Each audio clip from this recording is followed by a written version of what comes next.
So on this example, which is 98, we were working with a geometric distribution. Okay, and we're asked to find the probability that x is between 3 and 7, and I did say it does include the 3 and 7.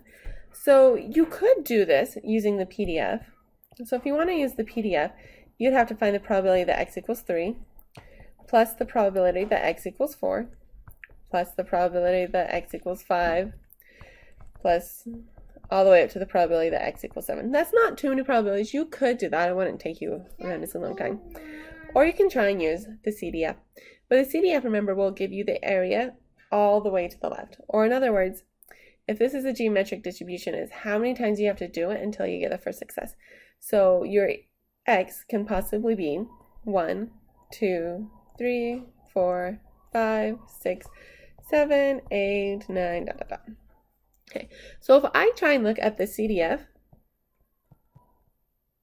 for x equals 7, it's going to include the 7 all the way down. But I don't want to include the 1 or the 2. So I need to subtract those out somehow. So how would I subtract out those two?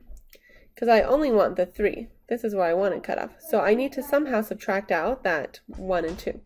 So we're going to do the CDF for 7, and then we're going to subtract the CDF for which ones? So we want to subtract 1 and 2. So if we want to subtract that 2, that would be the CDF for x equals 2.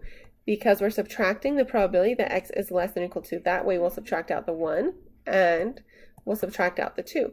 Once we do that, we only have that 3 through 7 left, which is what we want. So we'll do the CDF for x equals 7 minus the CDF for x equals 2.